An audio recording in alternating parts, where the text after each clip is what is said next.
The red rocks of the canyon walls stood like ancient sentinels against the dying light, their surfaces painted in shades of rust and blood by the setting sun. The San Carlos River, once a mighty force that carved these valleys, now ran as a mere trickle through the parched earth, its waters reduced to muddy pools where desperate cattle gathered. Dust devils danced across the barren plain, carrying the scent of sage and the promise of another scorching day to come. In the distance, the town of Silver Creek huddled against the base of the mountains like a collection of weathered bones. Its wooden buildings, bleached gray by the relentless sun, leaned against each other for support. The main street, little more than a dirt track rutted by wagon wheels, stretched between the saloon and the general store, empty save for the tumbleweeds that rolled past like nature's own wanderers. As night fell, the desert wind turned cold, cutting through the thin walls of the buildings and carrying with it the mournful howl of coyotes. Stars emerged in the vast darkness above, countless and indifferent to the struggles of those who scraped out their existence in this unforgiving land. High in the valley, where the juniper trees grew twisted and stubborn among the rocks, a solitary cabin stood against the elements, built from logs dragged up from the lower elevations. It was a modest structure, its walls chinked with mud and its roof patched with whatever materials could be found. Smoke rose from its stone chimney, a thin gray line against the darkening sky. Inside, the man known to the townsfolk as Samuel Standing Bear sat before the fire, his massive frame casting long shadows on the rough-hewn walls. At 6.5 feet tall, with shoulders broad as an ox yoke and hands that could snap a rifle stock in two, he cut an imposing figure even in repose. His face, weathered by 50-odd years under the desert sun, bore the deep lines of a man who had seen too much and smiled too little. His hair, once black as obsidian, now showed streaks of silver that caught the firelight. He had not always been alone. Once, he had ridden with his people, the Apache, across these lands when they still belonged to those who understood them. He had known the freedom of the open plain, the brotherhood of warriors, the warmth of family around the fire. But that was before the blue-coated soldiers came with their rifles and their promises, before the wars that left the earth soaked with blood and the air thick with the smoke of burning villages. The memories came unbidden, as they always did when the night grew quiet. Maria's laughter, like water over stones, his son's first steps, uncertain but determined, the acrid smell of gunpowder and the screams that followed. He pushed the images away with practiced determination, focusing instead on the chunk of wood in his hands, slowly taking shape under his knife. The people of Silver Creek knew him, though few dared speak to him directly. When he came to town for supplies, conversations stopped and mothers pulled their children close. That Apache giant, they whispered, dangerous as a rattler and twice as unpredictable. They traded with him because his money was good and his pelts were better. But they watched him with wary eyes until he mounted his horse and rode back to his lonely valley. Yet, for all their fear, they could not deny that Samuel Standing Bear had never raised a hand against any of them. When the Morrison family's wagon broke an axle on the mountain road last spring, it was he who appeared from nowhere to help them repair it. When young Tommy Henderson wandered off into the desert chasing a lizard, it was Standing Bear who found him before the buzzards did, carrying the boy back to town on his shoulders. Just last week, he had come upon a group of travelers caught in one of the sudden sandstorms that swept across the plateau without warning. The wind howled like a living thing, driving sand and grit with enough force to strip skin from bone. The family, a man, his wife, and 3 children, had huddled against their wagon, bandanas pulled over their faces, praying for deliverance. Standing Bear had materialized out of the storm like a ghost, his own face wrapped in cloth, his movements sure despite the blinding sand. Without a word, he had led them to a rock overhang he knew, a natural shelter where they could wait out the storm's fury. He shared his water with them, showed them how to breathe through wet cloth to keep the sand from their lungs. When the storm passed and the air cleared, the family found themselves alone. Their mysterious savior had vanished as suddenly as he had appeared, leaving only boot prints in the sand to prove he had been there at all. Back in town, they told their story to anyone who would listen, but the townsfolk only nodded knowingly. That's his way. They said, helps when he can, but don't expect him to stick around for thanks. Now, as Standing Bear sat in his cabin, he reflected on these small acts of kindness with something approaching bewilderment. He had told himself, after Maria and Little Wolf were taken from him, that his heart had turned to stone, that he was too old for love, too scarred for gentleness, too broken for human connection. Yet something in him still moved when he saw others in need. Some ember of the man he used to be that refused to be extinguished. The fire crackled and sparked, sending shadows dancing across the room. On the mantel above, a faded photograph caught the light. A woman with kind eyes and a small boy with his father's strong jaw. Standing Bear allowed himself a moment to look at them before turning away. The past was a country he could not return to, no matter how many nights he spent walking its borders in his dreams. Outside, an owl called from the junipers, its voice carrying on the cold night air. Standing Bear rose from his chair, his joints protesting the movement, and walked to the door. He stood there for a long moment, looking out at the star-filled sky and the dark shapes of the mountains beyond. Somewhere out there, the world was changing. The railroad pushed ever westward, bringing with it settlers and civilization and all the complications they entailed. The old ways were dying, his people scattered to the winds or penned up on reservations. He was a relic, he knew, a remnant of a time that would soon exist only in stories told by old men to skeptical children. Too old for love, he murmured to the night, the words carried away by the wind. It was his truth, his shield against a world that had taken everything from him once before. He was too old, too tired, too set in his solitary ways to open his heart again. Let the young believe in such foolishness. He would live out his days here in his valley, neither fully Apache nor white man, neither entirely alone nor truly connected to anything beyond these mountains that had become both his refuge and his prison. As he turned to go back inside, a shooting star streaked across the sky, brilliant and brief. He did not make a wish. Men like him had learned long ago that the stars were deaf to human desires.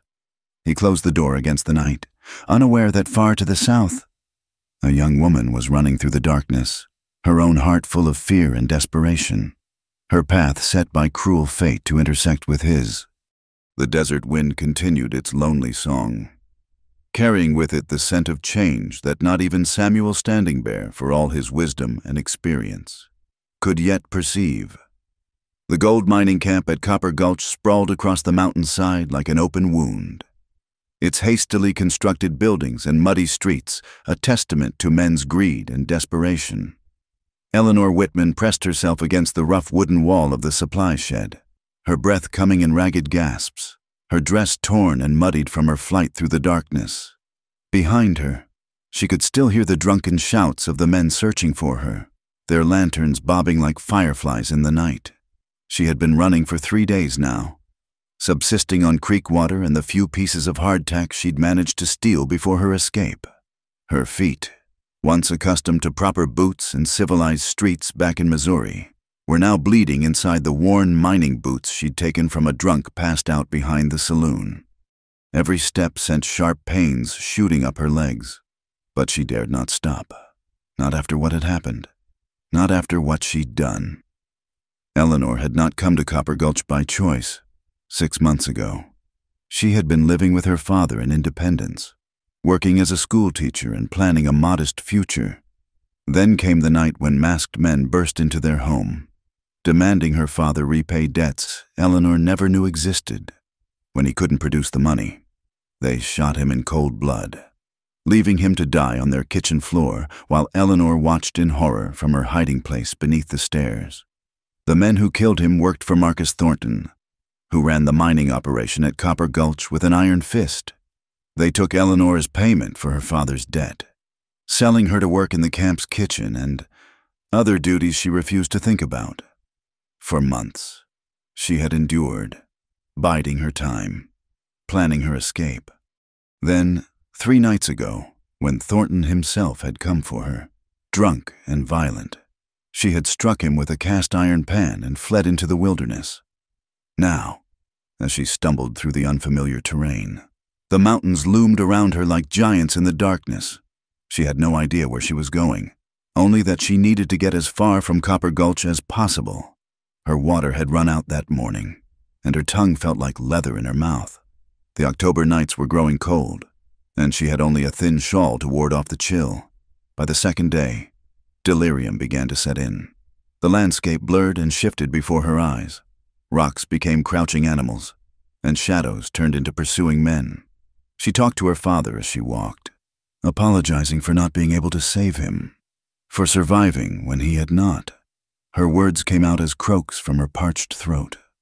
On the morning of the third day, she crested a ridge and saw storm clouds gathering to the north, black and ominous against the pale sky. The temperature was dropping rapidly, and she could smell snow in the air. Eleanor knew enough about the mountains to understand that being caught in a blizzard meant death, but her legs would carry her no further. She sank to her knees beside a large boulder, her strength finally exhausted. The storm struck with a fury that seemed personal in its violence. The wind screamed down from the peaks, carrying with it a wall of snow and ice. Within minutes, Eleanor could see no more than a few feet in any direction. The cold bit through her thin clothing like teeth, and she curled into a ball, trying to preserve what little warmth remained in her body. She thought of her mother, dead these 10 years from consumption. She thought of the children she had taught, their eager faces and quick minds. She thought of Sunday dinners and summer picnics and all the small, precious moments of a life that now seemed to belong to someone else entirely. As the snow began to cover her, she closed her eyes and prepared to join her parents in whatever came after. Through the howling wind came the sound of hooves on stone. Eleanor tried to open her eyes, but her lashes were frozen shut. She felt strong hands lift her from the ground, heard a deep voice speaking words she couldn't understand. Then warmth enveloped her. A thick buffalo robe wrapped around her shaking form, and she was moving, carried through the storm on horseback by someone who seemed to know exactly where they were going despite the blinding snow. Time became fluid. She drifted in and out of consciousness, aware only of motion and warmth and the steady heartbeat of the horse beneath her. At some point, the wind's howl became muffled, and she realized they were inside somewhere. Gentle hands laid her down on something soft, a bed of furs near a fire that crackled with blessed heat. When Eleanor finally managed to open her eyes, the first thing she saw was the massive figure tending the fire. Her rescuer had his back to her, but she could see the breadth of his shoulders, the long graying hair tied back with a leather cord. When he turned, she gasped involuntarily. His face was like something carved from the mountain itself, all hard angles and deep lines, with eyes as dark as the storm outside. This was no ordinary man. This was an Apache warrior, and she was alone with him in what appeared to be a cabin in the middle of nowhere. Panic seized her. All the stories she'd heard in the mining camp came flooding back, tales of Apache raids, of scalping and torture and worse. She tried to sit up, to run, but her body betrayed her, too weak from exposure and exhaustion to do more than tremble. The man, for that's what he was, she reminded herself. Just a man despite his imposing presence, watched her struggle with an expression she couldn't read. Then he turned back to the fire and ladled something from a pot into a wooden bowl. The smell of broth reached her nostrils, and her stomach cramped with hunger despite her fear. He approached slowly, as one might approach a wounded animal, and set the bowl on a stool within her reach. Then he retreated to the far side of the cabin, settling himself in a chair that creaked under his weight. He did not speak, did not make any move toward her, simply sat and whittled at a piece of wood while she decided whether to trust the food. Hunger won over fear. Eleanor reached for the bowl with shaking hands and brought it to her lips. The broth was simple, venison and wild onions, but it tasted better than anything she'd eaten in months. As warmth spread through her body, she studied her rescuer from beneath lowered lashes. He was older than she'd first thought, perhaps 50 winters or more. His hands, working steadily at the wood, were scarred and capable. Everything about him spoke of strength and competence, from the neat organization of the cabin to the way he'd navigated through the blizzard. Yet there was something else there too. Something in the set of his shoulders and the lines around his eyes that spoke of a grief as deep as her own. Outside, the storm raged on, sealing them together in this small space carved out of the wilderness. Eleanor finished the broth and set down the bowl, pulling the buffalo robe tighter around herself. She should be terrified. She knew. She was alone with a stranger, an Apache warrior no less, miles from any settlement. Yet, as she watched him work in the firelight, patient and silent, she felt something she hadn't experienced in months. Safety. Her eyes grew heavy despite her attempts to stay alert. The warmth of the fire, the food in her belly, and the bone-deep exhaustion of her ordeal all conspired against her.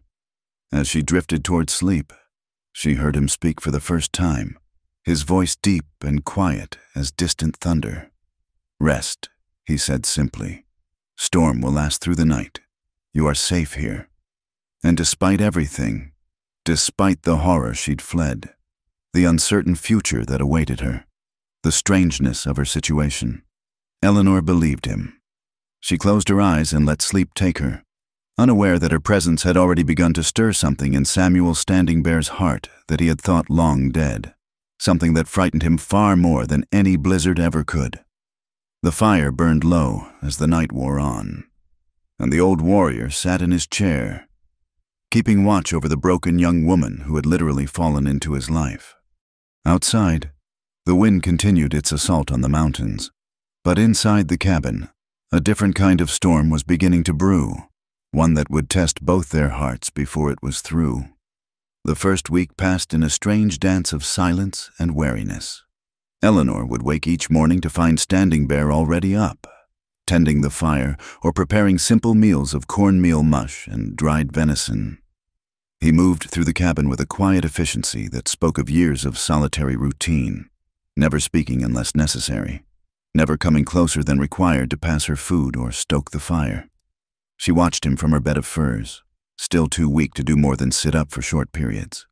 The fever from exposure had broken on the third day, but it left her shaky and hollow, her body slowly remembering how to function.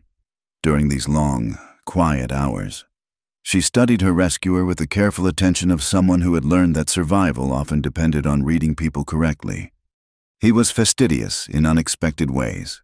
His few possessions were arranged with military precision tools on their proper hooks, supplies stored in labeled containers, firewood stacked just so. When he cooked, he cleaned each utensil immediately after use. When he came in from checking his trap lines, he would brush the snow from his clothes before hanging them by the fire. These small domesticities seemed at odds with his fierce appearance, and Eleanor found herself oddly comforted by them. The cabin itself was sparse but well-crafted. One room with a stone fireplace, a small table with 2 chairs, shelves holding provisions and a few books, and the sleeping areas. His narrow cot against one wall, her pile of furs near the fire, on the mantel. She noticed a photograph that he never looked at directly, though sometimes she caught him glancing at it when he thought she was asleep. By the end of the first week, Eleanor felt strong enough to stand and move about the cabin. Standing Bear watched her first tentative steps with the same impassive expression he wore while skinning rabbits or mending his boots. When she swayed, dizzy from the effort, he made no move to help her, though she noticed his hand had shifted slightly toward her, ready if needed. "Thank you," she said, her voice still rough from disuse. They were the first words she'd spoken to him since arriving. He nodded once and turned back to the harness he was repairing. Eleanor understood. Words were not his currency. Gradually, a routine emerged. She would help with simple tasks, stirring the pot, mending tears in clothing with the needle and thread he provided, keeping the fire fed while he was out. He never asked her to do these things. She simply began doing them, needing to contribute something to her keep. He accepted her help with the same wordless acknowledgement he gave to the rising sun or the falling snow. The silence between them was not uncomfortable, but it was heavy with unasked questions. Eleanor burned to know who he was, why he lived alone, what had carved those deep lines in his face. But she had her own secrets to guard and respected his right to do the same. It was during the second week, as they sat by the fire after the evening meal, that the dam finally broke. Eleanor had been thinking of her father all day, memories triggered by the sight of Standing Bear cleaning his rifle with the same methodical care her father had shown with his tools. The grief rose up suddenly, overwhelming her, and before she could stop them, tears were streaming down her face.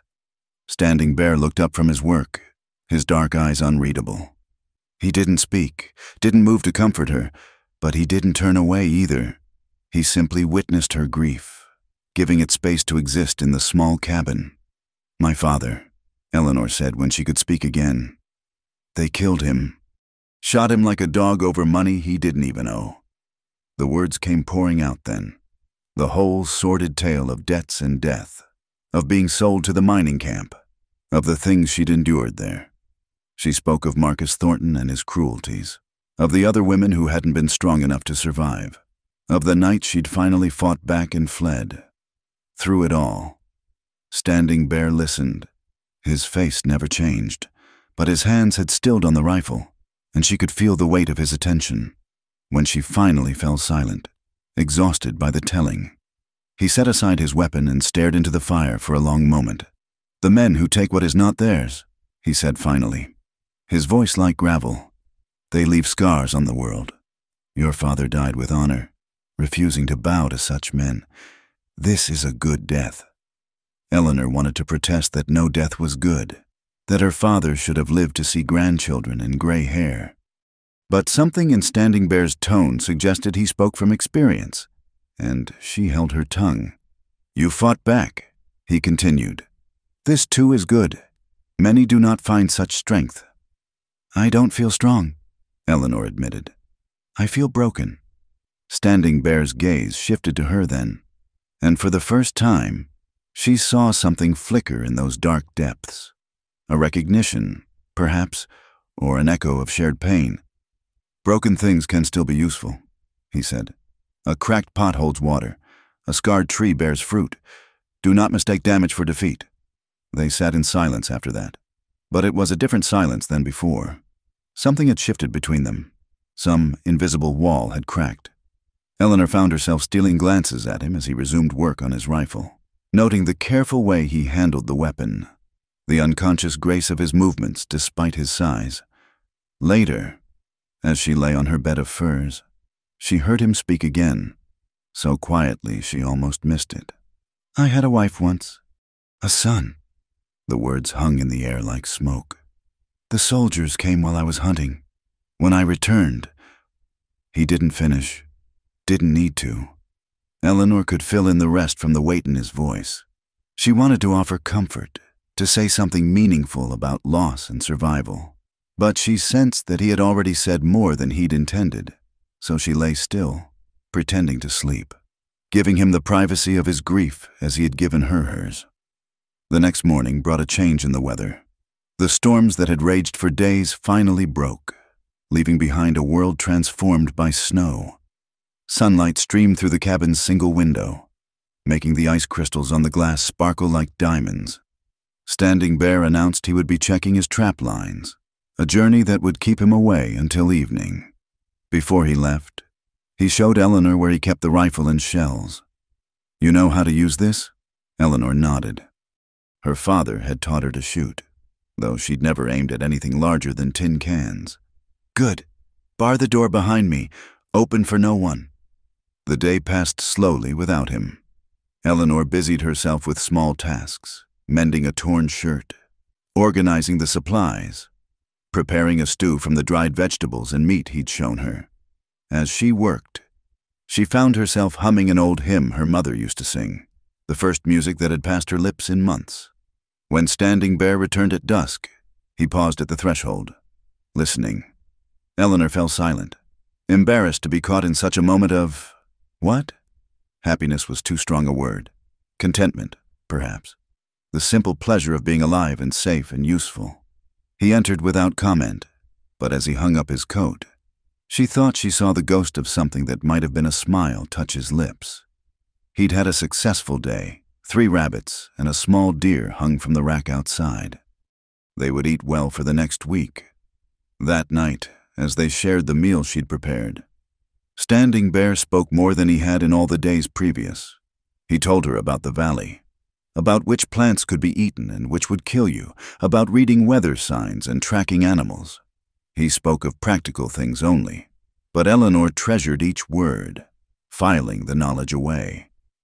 "You're teaching me to survive," she said when he paused. "I'm too old for love," he replied. The non sequitur catching her off guard, his face had closed off again, the brief openness gone. Do not mistake kindness for something more. Eleanor felt heat rise in her cheeks. I wasn't. Good. He rose abruptly and retreated to his side of the cabin, leaving Eleanor to wonder why his words stung more than they should have. She hadn't been thinking of love, had she? He was old enough to be her father, scarred by loss and years of solitude. She was merely grateful for his protection, nothing more. But as she watched him settle into his evening routine, banking the fire, checking the door, preparing for sleep, she couldn't deny the way her eyes followed his movements, or the small ache that had taken up residence in her chest. It was foolish, she told herself. She was simply lonely and vulnerable, mistaking gratitude for affection. Still, when she lay down that night, she found herself listening for his breathing across the room, taking comfort in the steady rhythm. And when sleep finally came, her dreams were filled with strong hands and sad eyes, with a voice like distant thunder speaking words she couldn't quite hear but desperately wanted to understand. Outside, the winter night stretched on, cold and clear and infinite. But inside the cabin, 2 damaged souls orbited each other in the firelight, neither quite ready to acknowledge the gravity that was slowly, inexorably pulling them together. Winter settled over the valley like a heavy blanket, bringing with it the daily challenges of survival in the high country. Each morning, Eleanor would wake to find the windows etched with frost flowers, delicate and beautiful in their impermanence. The wood pile beside the door grew smaller day by day, and Standing Bear spent hours in the bitter cold, splitting logs with methodical precision. Eleanor had grown strong enough to help with the heavier work, though he protested at first. "This is not women's work," he'd said, taking the axe from her hands. But she'd fixed him with a steady gaze and replied, "Neither is surviving alone. Let me help." He'd studied her for a long moment, then handed back the axe and showed her the proper way to swing it. They developed an efficient rhythm. He would split the larger logs while she stacked the wood and gathered kindling. Sometimes their hands would brush as they worked, accidental touches that sent unexpected warmth through Eleanor's gloves. Standing Bear never acknowledged these moments, but she noticed he became more careful about maintaining distance after each one. The enforced proximity of winter brought its own challenges. The cabin that had seemed adequate for one now felt impossibly small, with 2 people trying to navigate around each other. Eleanor learned to read Standing Bear's moods by the set of his shoulders, the rhythm of his knife work, the depth of his silence. She knew when memories pressed too close, he would stand at the window for long minutes, staring at something only he could see. One particularly fierce storm trapped them inside for 3 days straight. The wind howled like a living thing, driving snow against the walls with enough force to find every tiny gap in the chinking. They had to hang blankets over the windows to keep out the worst of the cold, creating a cave-like atmosphere lit only by the fire. By the second day, the closeness was almost unbearable. Eleanor could feel Standing Bear's restlessness like a physical presence. He paced the small space, checked and rechecked supplies, sharpened knives that were already razor-keen. She tried to give him space, keeping to her corner, but there was nowhere to go. That evening, desperate to break the tension, she asked, "Do you know any stories?" He looked up from the trap he was repairing, surprised. "Stories? My mother used to tell stories when we were snowed in, about her childhood in Virginia, or fairy tales she'd learned from her grandmother." Eleanor pulled her shawl tighter. It made the walls seem less close. Standing Bear was quiet for so long she thought he wouldn't answer. Then, settling back in his chair, He began to speak in a voice she'd never heard before, softer, with a rhythm that suggested ancient tellings around ancient fires. He told her of Coyote, the trickster, and his endless schemes, of white-painted woman and her sons who rid the world of monsters, of how the Apache learned to hunt and why the owl calls at night. His hands moved as he spoke, painting pictures in the air, and Eleanor found herself leaning forward, captivated not just by the tales, but by this glimpse of who he had been before loss carved away everything but survival. When he finished, the storm seemed less oppressive, the walls less confining. Eleanor wanted to ask for more, but she could see the cost of sharing these pieces of his culture, his past. Instead, she offered her own story, a silly tale about a runaway pig from her childhood that had the whole town chasing it through the church during Sunday service. To her amazement, Standing Bear's face cracked into what might charitably be called a smile. It was rusty, unused, but genuine. The sight of it did something strange to Eleanor's insides. On the third day, cabin fever drove them to brave the storm despite the danger. Standing Bear fashioned a rope guide from the door to the woodshed, and they ventured out together to replenish their fuel supply. The wind was brutal, stealing breath and balance. Halfway to the shed, Eleanor stumbled, and Standing Bear's arm went around her waist, pulling her against his solid bulk. For a moment, they stood pressed together, his strength the only thing keeping her upright against the wind's fury. Eleanor could feel his heartbeat through the layers of clothing, steady and strong. Then the moment passed, and he guided her the rest of the way to the shelter of the woodshed. Neither spoke of it, but something had shifted again. That evening, when Eleanor prepared their simple meal, Standing Bear helped without being asked, moving around her in the small cooking space with a grace surprising in such a large man. When their shoulders brushed, neither pulled away quite as quickly as before. The storm broke that night, leaving behind a world transformed into crystalline beauty. Sunlight on snow created a landscape so bright it hurt to look at directly. Standing Bear announced he needed to check his trap lines after the storm, see what damage had been done. "Teach me," Eleanor said impulsively. "Show me how to read the signs, set the traps. I want to learn." He studied her, and she could see him weighing the request. Teaching her would mean spending more time together, sharing more of himself. Finally, he nodded. They spent the day moving through the white wilderness, Standing Bear pointing out tracks. Here, a rabbit had passed. There, a fox had hunted. He showed her how to read the story written in the snow, how to place traps where animals naturally traveled, how to move quietly despite the crunching beneath their feet. Eleanor proved a quick study, her natural intelligence adapting rapidly to this new knowledge. When she successfully identified a deer trail on her own, Standing Bear nodded approval, and she felt absurdly proud. As they worked their way back toward the cabin, the late afternoon sun painting everything in shades of gold and blue, Eleanor noticed Standing Bear had stopped. He stood perfectly still, head tilted, listening. She froze as well, straining to hear whatever had caught his attention. Then she heard it: wolves, their howls threading through the trees like smoke. Standing Bear's hand moved to his rifle, but he didn't unsling it. "Are we in danger?" Eleanor whispered. "No, they're hunting to the east, moving away." But his posture remained alert. "Still, we should not linger."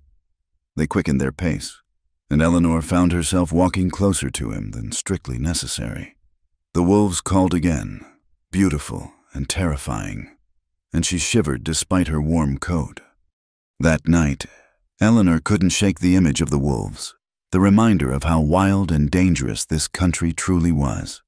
She lay on her furs, listening to every small sound outside the cabin. When she finally spoke, her voice was small in the darkness. "I heard them hunting once, at the mining camp. The men used to throw out the bodies of those who died, and the wolves." She couldn't finish. She heard Standing Bear shift on his cot. "Wolves clean the earth. They take only what is freely given. Men are the ones who create horror, not wolves. Were you ever afraid? During the wars, I mean." A long pause. "Fear keeps you alive. but I learned to be more afraid of what men do to each other than what nature might do to me." Eleanor pulled her blankets higher. "I'm afraid they'll find me. Thornton's men. They don't like to lose what they consider theirs." "You are not theirs," Standing Bear said, and there was something in his voice, a fierceness that made her breath catch. "You are no man's property." "But I'm hiding. That makes me weak." She heard him rise, his footsteps crossing the floor. He knelt beside her furs, his face barely visible in the dying firelight. "Look at me?" Eleanor turned, meeting his dark eyes. "You survived. You escaped. You endure. This is not weakness." His hand hovered near her face, not quite touching. "I have known warriors with less courage than you carry." The space between them hummed with tension. Eleanor wanted to lean into his almost touch, to close the distance he so carefully maintained. But then he pulled back, standing abruptly. "Rest. Tomorrow we check the eastern line." He returned to his cot, leaving Eleanor with a racing heart and the ghost of his presence beside her. She closed her eyes, but sleep was long in coming.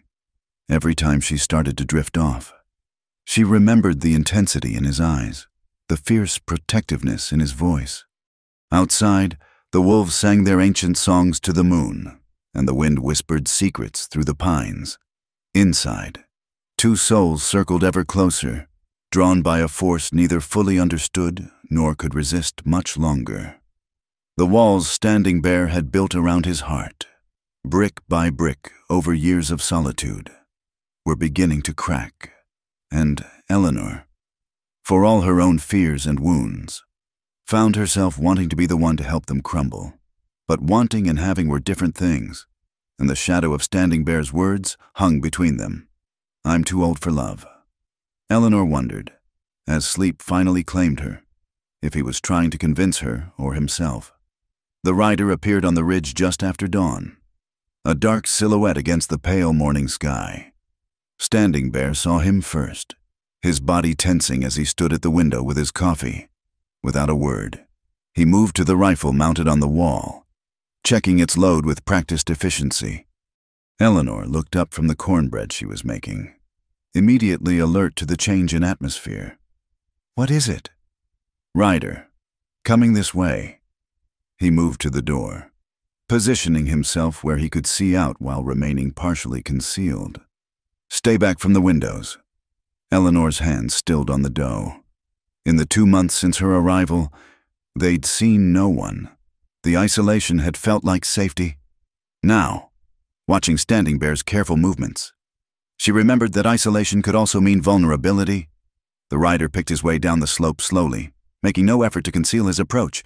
As he drew closer, Eleanor could make out details: a heavy coat, a wide-brimmed hat, saddlebags bulging with supplies. Not a tracker or bounty hunter. Then, they traveled light and fast. "One of the traders from Silver Creek," Standing Bear said, some of the tension leaving his shoulders. But he kept the rifle close. "Henderson, he comes twice a year for furs." The man called out when he was still 50 yards away, the mountain custom to announce peaceful intentions. "Hello, the cabin. It's Jim Henderson. Looking to trade." Standing Bear stepped out onto the porch, rifle visible but not raised. "Henderson, you're early this year. Had to beat the big storms." Henderson replied, dismounting with the careful movements of a man who'd spent too many hours in the saddle. "Heard tell there's weather coming that'll close the passes for weeks."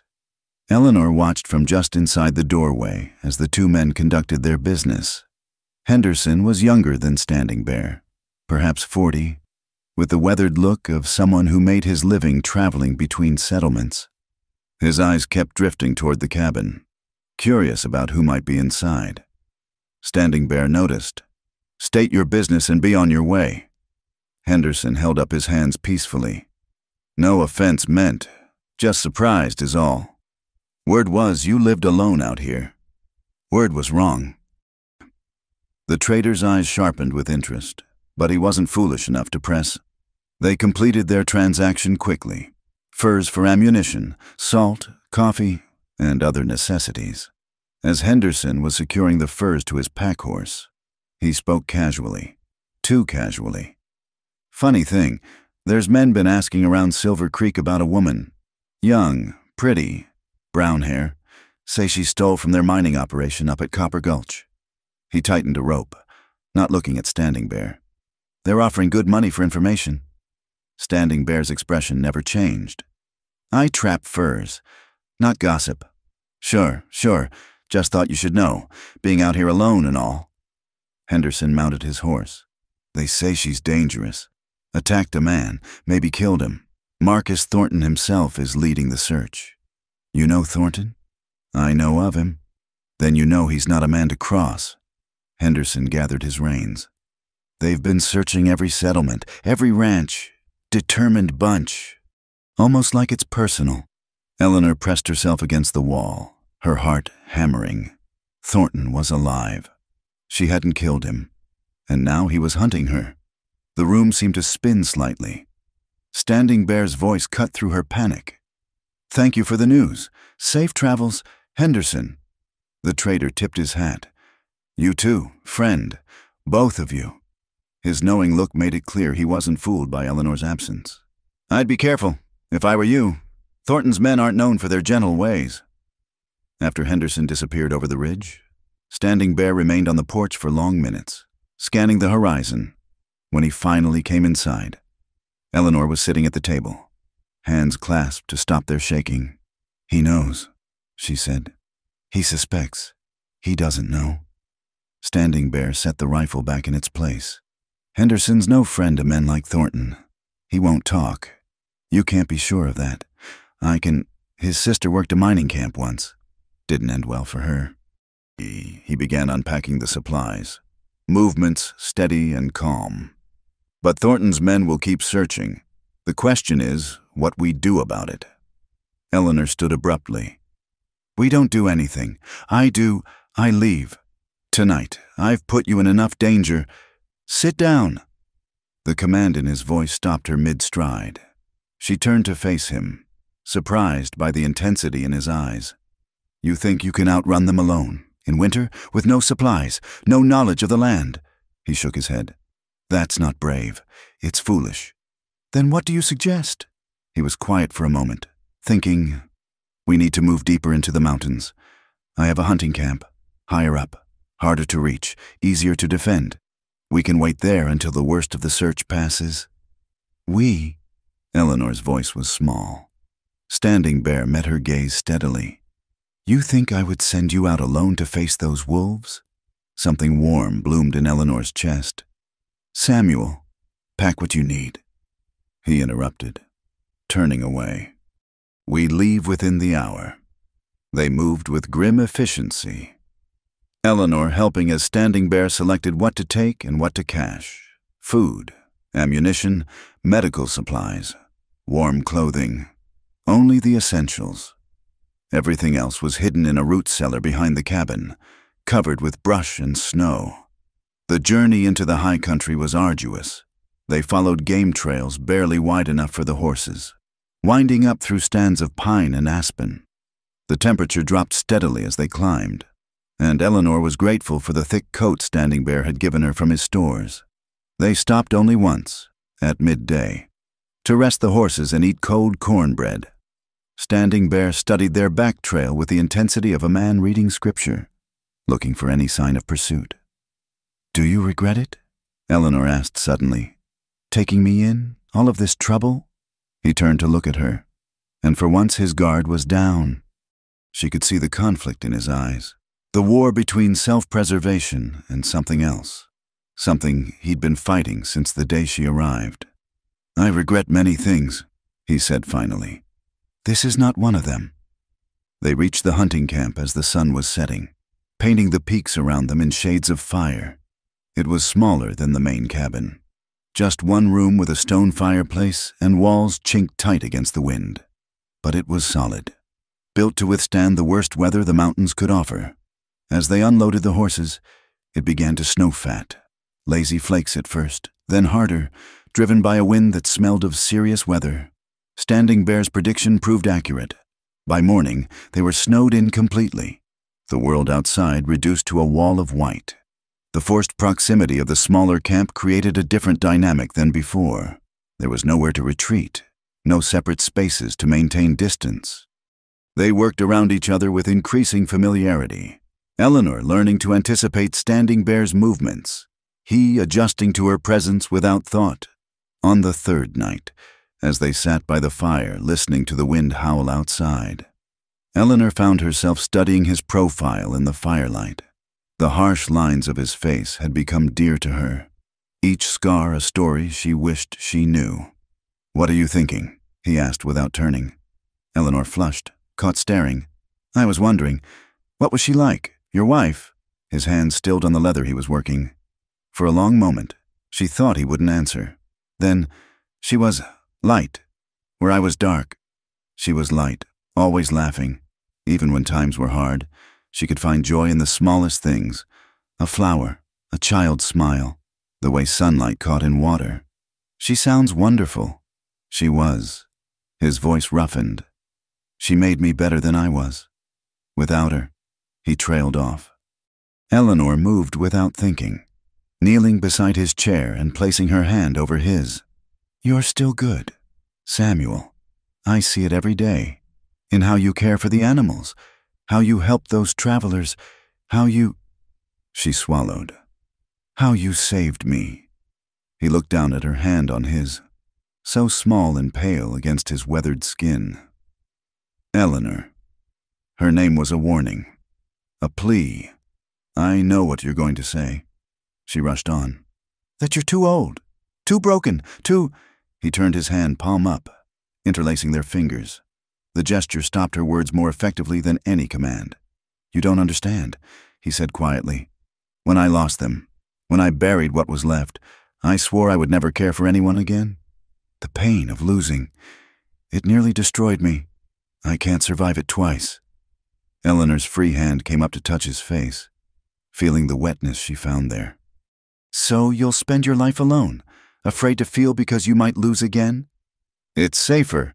"It's not living," she interrupted fiercely. "It's just existing, and you've done that long enough." He caught her hand against his cheek, holding it there. His eyes were dark pools of anguish and longing. "You don't know what you're asking." "I'm not asking for anything," Eleanor whispered. "I'm just telling you that I'm here, that I see you, that despite everything, your warnings, the danger, the impossibility of it all, I'm falling in love with you." The words hung between them like suspended breath. Standing Bear's grip on her hands tightened almost painfully, and she could see the battle raging behind his eyes. Then, with a sound that might have been surrender or prayer, he drew her up and kissed her. It was a kiss that tasted of sorrow and hope, of years of loneliness, and the terrifying possibility of its end.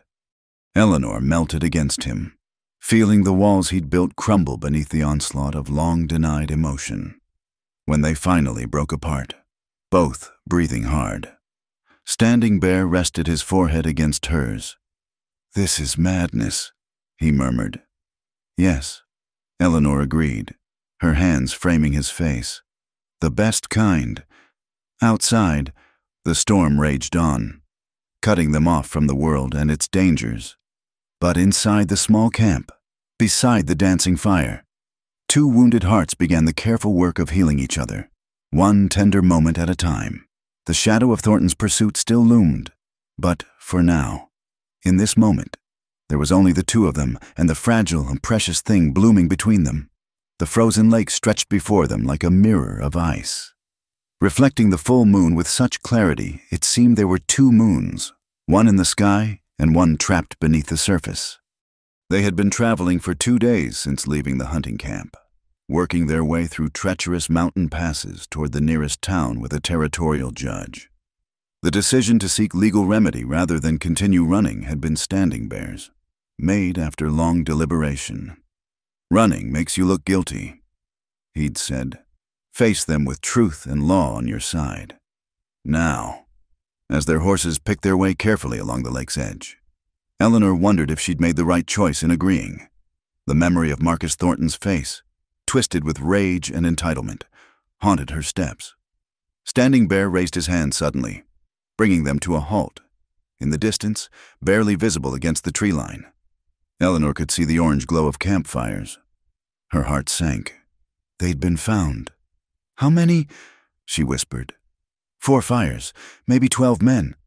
His voice was steady, calculating. "They're spread out, watching the main trail. They don't know about this route." They dismounted, leading the horses into the shelter of a thick stand of pines. Standing Bear's movements were deliberate, quiet despite the crunching snow. He tied the horses securely, then turned to Eleanor. "We could go around," he said. "Add 2 days to our journey, risk getting caught in the open. Or we go through." He studied the camp layout with a warrior's eye. "They're sloppy, confident. They think numbers make them safe." Eleanor felt the familiar flutter of fear in her stomach, but alongside it was something new. Determination. "I'm tired of running from these men." Standing Bear nodded slowly. "Then we wait for them to sleep, move like shadows. With luck, we'll be past before they know it." They settled in to wait, sharing body heat beneath a single blanket, backs against a fallen log. The cold was bitter, seeping through their clothes, but Eleanor barely noticed. She was acutely aware of every point where her body touched Standing Bear's, the solid warmth of him, an anchor in the darkness. "Tell me about after," she said softly. "After we get through this." "What then?" He was quiet for a moment. "There's land to the south, good water, sheltered valleys, far from the settlements but close enough to trade. We could build something there." "We?" The word made her heart skip. "If you want." His arm tightened around her. "I'm through pretending I could let you go." Eleanor turned in his embrace, studying his face in the moonlight. "Say it," she whispered. "I need to hear you say it." He cupped her face in his hands, thumbs brushing her cheekbones with infinite tenderness. "I love you, Eleanor, despite every reason not to, every wall I built, every promise I made to myself. I love you." The words broke something open in her chest, releasing tears she didn't know she'd been holding. "I love you too," she managed. "So much it terrifies me." He kissed her then, slow and deep, a promise sealed in the shadow of danger. When they parted, his eyes held a fierceness she'd never seen before. "No one will take you from me," he said. "Not Thornton, not his men, not all the demons of hell. You're mine now, as I am yours." The possessiveness in his voice should have frightened her, but instead it made her feel safer than she'd ever been. She pressed closer, drawing strength from his certainty. Near midnight, the camp below began to quiet, one by one. The men rolled into their blankets, leaving only 2 sentries walking lazy circles around the perimeter. Standing Bear watched them, timing their routes, finding the gaps in their attention. "Now," he breathed. They moved like ghosts, leading the horses in a wide arc around the camp. Every snapping twig sounded like thunder to Eleanor's ears. Every horse snored a trumpet call. But the sentries were focused on the main trail, expecting trouble from the obvious direction. They were almost clear when disaster struck. Eleanor's horse, nervous from the tension, stepped on a dry branch hidden beneath the snow. The crack echoed across the frozen lake like a gunshot. "Hey!" One of the sentries spun toward them. "Who goes there?" Standing Bear didn't hesitate. He shoved Eleanor behind a tree and stepped into the open, rifle ready. "Just a traveler, friend, no need for trouble." The sentry raised his own weapon. "That you, Apache? We've been looking for you, and that murdering woman you're hiding." "She's no murderer," Standing Bear said calmly. "Just a woman defending herself from animals who walk on 2 legs." More men were stirring now, reaching for weapons. Eleanor could see they were outnumbered badly. Her hand found the pistol at her belt, though she knew it would do little good against so many. Then a familiar voice cut through the tension, sending ice through Eleanor's veins. Well, the savage and his whore." Marcus Thornton stepped into the moonlight, a bandage visible on his head where Eleanor had struck him. "Did you think you could run forever, girl?" Eleanor stepped out from behind the tree. surprising Standing Bear, but she was done hiding. "I'm not running anymore, Thornton, and I'm not your girl." Thornton's laugh was ugly. "You became mine the moment your father's debt came due. Damaged goods now, maybe, but still mine to collect." "She owes you nothing," Standing Bear growled, shifting to put himself between Eleanor and the men. "The law says different. Indian. She attacked me, stole from me. That's hanging offenses." Thornton's smile was cruel. "Though I might be persuaded to forgive the debt if she comes willing. Leave the Apache to us. Girl, we'll make it quick for him." Eleanor felt rage rise in her throat like bile. "You're the only criminal here, Thornton. You and your men. How many girls have you destroyed? How many families have you broken for your greed? Careful with your accusations." Thornton warned. "You got no proof of nothing." "I have my testimony, and the testimonies of the other women, if they're brave enough to speak." Thornton's face darkened. "Dead women don't testify." The threat hung in the air like smoke. Eleanor felt Standing Bear tense beside her, ready to fight despite the odds. She grabbed his hand, squeezing hard. "Please," she said, but she wasn't talking to Thornton. She was looking at Standing Bear, seeing the resignation in his eyes. He was preparing to die for her, and she couldn't let that happen. "Please, I'm begging you." But her words meant something different now than they had in the dank cabin. She wasn't begging for rescue or protection. She was begging him to live, to find another way, to not throw his life away in a hopeless fight. Standing Bear understood. His fingers interlaced with hers, and he nodded almost imperceptibly. "You want justice, Thornton?" Standing Bear called out. "Then let's have it proper. There's a territorial judge in Millbrook. 2 days' ride. We'll go there, all of us. Let the law decide who's criminal and who's victim." Thornton spat. "I don't need no judge to take what's mine." "Maybe not," Standing Bear agreed. "But you kill us here, you're the one becomes the murderer. Your men know it. They might follow you for money. But will they hang for you?" Eleanor saw uncertainty flicker across some of the men's faces. Killing in the heat of pursuit was one thing. Cold-blooded murder of people willing to submit to law was another. One of the older men, a grizzled fellow with the sheriff's stars on his coat, stepped forward. "Thornton hired us to bring back a fugitive, not commit murder. The Apache's right. We take them to Millbrook. Let Judge Carter sort it out." Thornton's face twisted with rage, but he could see the mood shifting. "Fine," he snarled. "But they travel under guard, and if they try to run, we won't run," Eleanor said clearly. "I have truth on my side. That's more than you can say." They made strange procession through the frozen landscape. Eleanor and Standing Bear surrounded by armed men. Thornton riding ahead like a conquering general, but Eleanor felt strangely calm. She pressed close to Standing Bear as they rode, drawing comfort from his presence. "Whatever happens," she whispered, "I regret nothing. These months with you, they've been worth everything." He reached over, taking her hand. "This isn't over. Trust in that." As the sun rose over the mountains, painting the snow in shades of rose and gold, they rode toward Millbrook, and whatever justice awaited them there. Eleanor didn't know if the law would protect her or condemn her, but she knew one thing with certainty. She would not face it alone. Standing Bear's words echoed in her mind. "You're mine now, as I am yours." Whatever came next, they would face it together, and somehow, that made all the difference. The courthouse in Millbrook was a modest wooden building, its paint peeling from years of sun and snow, but inside, Judge William Carter commanded respect that had nothing to do with the building's appearance and everything to do with his reputation for fairness. He was a small man with sharp eyes that missed nothing, known throughout the territory for his intolerance of corruption and his willingness to stand against powerful interests. The courtroom was packed. Word had spread quickly about the unusual case.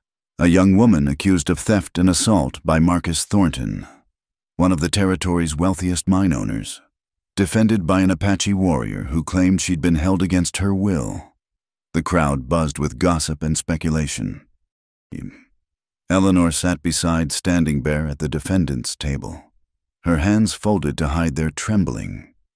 Across from them, Thornton lounged in his chair with the confidence of a man accustomed to buying whatever verdict he desired.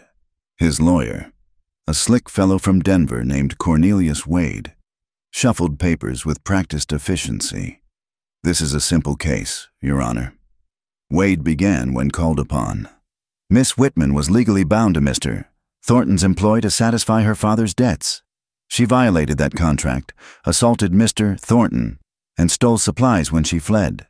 We ask that she be returned to fulfill her obligations." Judge Carter's eyes narrowed. "Present your evidence of this debt." Wade produced a document with a flourish. "Signed by her father, witnessed and notarized, ironclad. Your Honor." Eleanor felt her heart sink as the judge examined the paper, but Standing Bear leaned forward, his voice carrying clearly across the courtroom. "Your Honor, I asked to see that document." "You're not a lawyer, Mr. Standing Bear." Wade protested. "No," the judge agreed. "But he has the right to examine evidence against Miss Whitman." "Hand it over." Standing Bear studied the document carefully, then looked up. "This signature, when was it made?" 3 days before the unfortunate Mr. Whitman's death." Wade replied smoothly. "Interesting." Standing Bear's voice was thoughtful. "Because Miss Whitman tells me her father was shot 5 days before she was taken to Copper Gulch. Hard for a dead man to sign contracts." The courtroom erupted in murmurs. Thornton's face darkened, and he whispered furiously to his lawyer. "That's a lie," Wade sputtered. "We have witnesses." "Then produce them," Judge Carter commanded. His shrewd eyes moved between the parties. "In fact, Mr. Thornton, why don't you take the stand and tell us exactly how this debt came to be?" Thornton strutted to the witness chair, his arrogance intact despite the setback. But as the judge began questioning him, cracks appeared in his story. The dates didn't align. The witnesses he named were all men in his employ.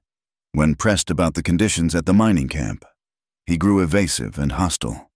"I run a legitimate operation," he insisted. "These women work off their debts fairly." "These women?" Eleanor stood suddenly, her voice ringing out. "Your Honor, I request permission to speak about what I witnessed at Copper Gulch." Judge Carter nodded. "Take the stand, Miss Whitman." Eleanor's testimony was devastating in its quiet detail. She spoke of girls as young as 14 brought to the camp, of women who tried to leave being hunted down and punished, of those who died from exhaustion or abuse, their bodies thrown out for the scavengers. Her voice remained steady, but tears tracked down her cheeks as she spoke. "Thornton came to my room that night drunk and violent," she concluded. "I defended myself with the only weapon at hand. If that makes me a criminal, then so be it. But I will not apologize for refusing to submit to such treatment." The crowd's mood had shifted palpably. Women in the gallery wept openly. Men who had laughed at Thornton's crude jokes now looked at him with disgust. "These are baseless accusations," Wade protested. "Where's her proof?" Standing Bear rose. "Your Honor, I met a trader named Henderson recently. He mentioned his sister worked at a mining camp once. Perhaps Mr. Thornton remembers Sally Henderson." Thornton went pale. From the gallery, Jim Henderson stood up. "That's right. Judge, my sister Sally died at Copper Gulch last year. Thornton said it was fever, but her friend wrote me the truth before she disappeared too." "This is hearsay," Wade shouted. "Then let's have direct testimony," the judge said grimly. He turned to the gallery. "Is there anyone here who has worked at Copper Gulch and can speak to conditions there?" For a long moment, silence. Then, from the back, a woman stood. She was thin, prematurely aged, but her voice was strong. "I can... Your Honor, my name is Mary Cole. I spent 2 years at Copper Gulch." Her testimony corroborated everything Eleanor had said and worse. By the time she finished, other women had found their courage, one by one. They stood and spoke their truth. The court clerk struggled to keep up with the allegations. Thornton's men, the ones who had captured Eleanor and Standing Bear, began to shift uncomfortably. The sheriff, who had insisted on bringing them to trial rather than allowing vigilante justice, now looked sick. Several quietly left the courtroom. "This is a conspiracy," Thornton raged. "These women are lying." "Enough." Judge Carter's gavel cracked like a gunshot. "Mr. Thornton, I've heard enough to not only dismiss all charges against Miss Whitman, but to order an immediate investigation into your operations. Sheriff Morrison, place Mr. Thornton under arrest pending a full inquiry." The sheriff hesitated only a moment before moving forward. "Marcus Thornton, you're under arrest for false imprisonment, assault, and suspicion of murder." Thornton lunged from the witness chair, reaching for the gun at his hip, but Standing Bear was faster. In one fluid motion, he intercepted Thornton, disarming him and pinning him to the floor. The courtroom erupted in chaos when order was restored. Thornton was in shackles, cursing and threatening everyone in sight. Judge Carter looked down at him with contempt. "Mr.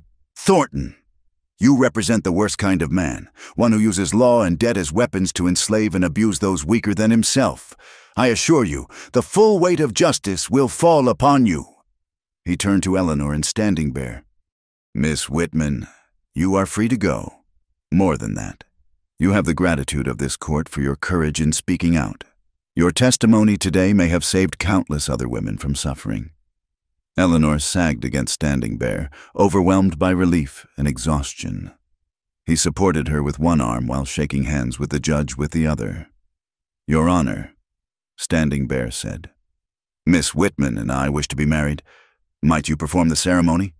Eleanor's head snapped up, eyes wide. "Samuel," he turned to her, his face soft with love. "I told you I was through pretending I could let you go. Will you have me, Eleanor? Will you build that life with me in those southern valleys?" Through tears, Eleanor nodded. Yes, of course, yes." Judge Carter smiled. The first warm expression he'd shown all day. "It would be my honor, though perhaps we might move to my chambers. This courtroom has seen enough drama for one day."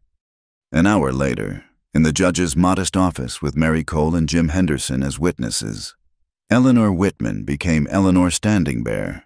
The ceremony was simple, the words traditional, but the emotion behind them was powerful enough to bring tears to even the judge's eyes.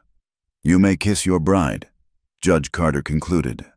Standing Bear cupped Eleanor's face in his hands, his touch infinitely gentle. "No more running," he murmured. "No more fear. No more being alone," she whispered back. Their kiss sealed more than just their marriage. It was a promise of healing, of building something new from the ashes of their separate griefs. When they parted, both were crying and smiling in equal measure. Outside, the afternoon sun broke through the clouds, flooding the judge's office with golden light. Word of the trial's outcome was already spreading through the town. Women who had suffered in silence now found their voices. Men who had turned blind eyes to injustice now spoke of reform. "Where will you go?" Judge Carter asked as the newlyweds prepared to leave. "South," Standing Bear replied. "There's good land there, far from the memories here. We'll build something new. Something clean," Eleanor added, her hand firmly in her husband's. As they walked through Millbrook's main street, people stopped to watch them pass.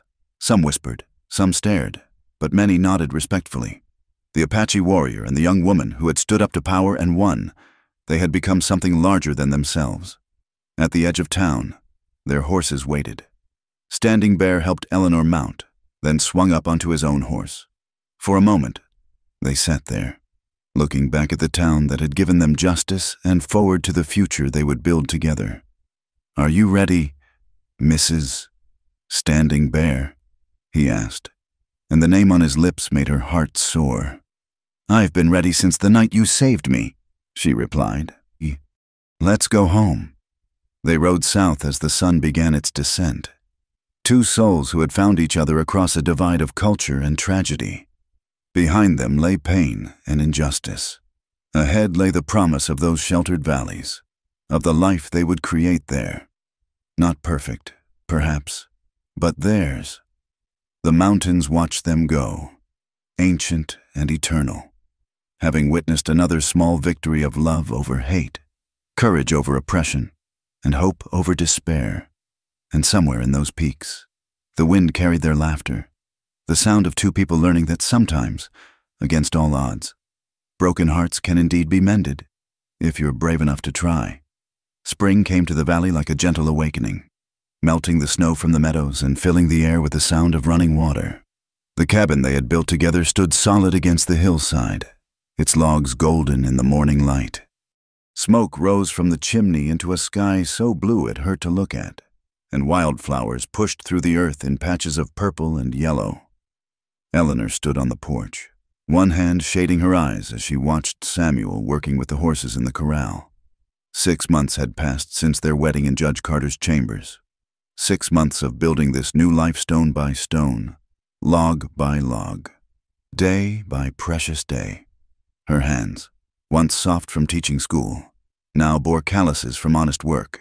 Her skin had taken on the golden tone of someone who lived beneath the sun, and her eyes held a peace that had been absent for so long. "You'll wear a hole in that floor if you keep staring," Samuel called out, not turning from the young colt he was gentling. Eleanor smiled. "Just admiring my husband's way with horses?" He glanced over his shoulder, and she caught the glint of humor in his dark eyes. "Nothing to do with avoiding the bread you're supposed to be baking?" She laughed, the sound carrying across the valley like birdsong. "Caught, though in my defense, the view is much better out here." He left the colt and walked to the fence, his movements still carrying that fluid grace that had first caught her attention. Even now, after sharing his bed and board for half a year, he could still make her heart skip with a look. "The view's not bad from here either," he said softly, reaching out to tuck a strand of hair behind her ear. These gentle moments still surprised them both sometimes. After so much hardship, so much loss, the simple sweetness of domestic life felt almost rebellious. They had earned this peace with blood and tears, and neither took it for granted. Eleanor leaned into his touch. "The Hendersons are coming for supper tomorrow. Jim wants to talk about that cattle drive again." Samuel nodded. Jim Henderson had become a true friend after the trial, one of the few who saw past Samuel's Apache heritage to the man beneath. He'd been instrumental in helping them establish their small ranch, vouching for them with other settlers who might have been suspicious otherwise. "He's persistent," Samuel observed. "Thinks we need to expand. What do you think?" He was quiet for a moment, looking out over their land. They had 40 head of cattle now, a good start for a ranch. The grass was good here, the water reliable.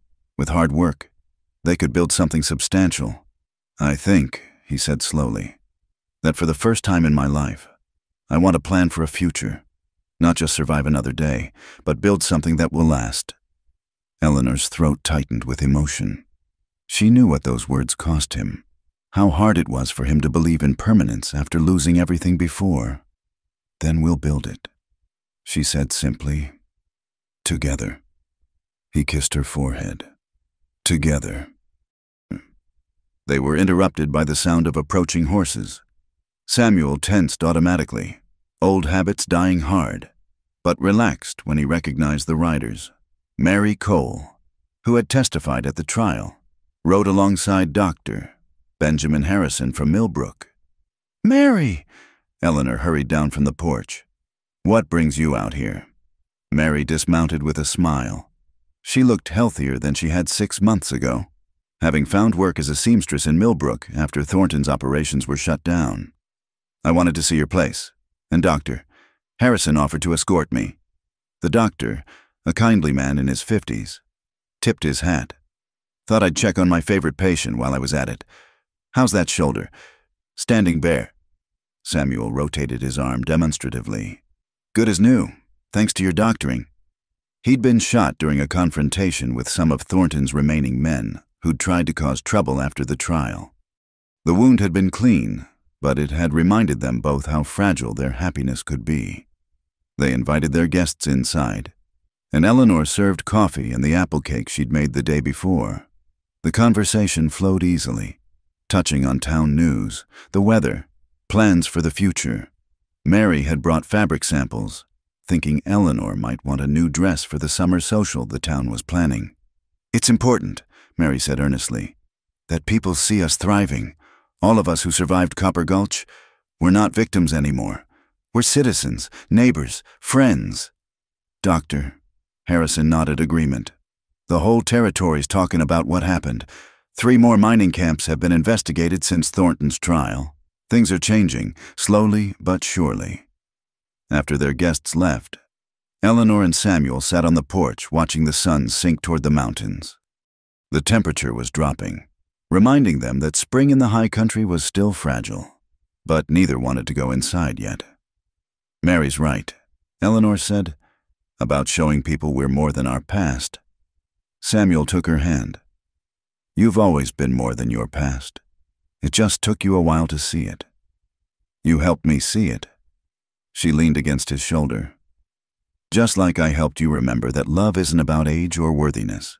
It's about choosing to open your heart despite the risk. He chuckled, a sound she'd been hearing more often lately. Maybe love isn't about age. Maybe it's about survival. He quoted his own words from that night by the frozen lake. I was wiser than I knew. You were scared, she corrected gently. We both were, but we chose courage instead of safety. And look where it got us. He gestured at their valley, their home, their life. Sometimes I wake up and can't believe it's real. Eleanor understood. There were mornings when she opened her eyes expecting to be back at Copper Gulch, or fleeing through the snow, or standing in that courtroom fighting for her freedom.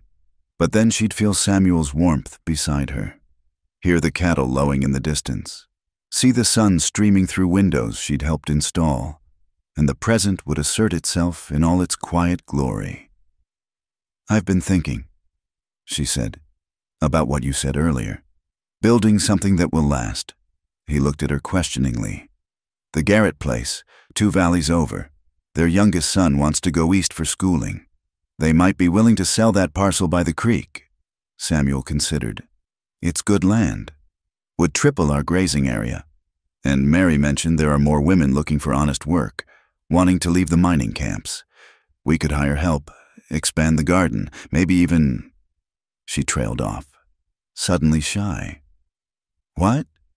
Maybe even fill some of these rooms with children someday. His hand tightened on hers. They hadn't spoken of children yet, the possibility too precious and frightening to voice. But she felt the way his breath caught, saw the flash of longing in his eyes. Eleanor, I know we can't replace what you lost, she said quickly. I would never try. But we could create something new, a family born from choice and hope rather than just blood. He pulled her onto his lap, holding her close. Every day with you creates something new. And yes, when you're ready, children would be a gift. They sat in comfortable silence as darkness fell, the stars emerging one by one in the clear mountain air. Somewhere in the distance, a coyote called, answered by another. The sound no longer frightened Eleanor.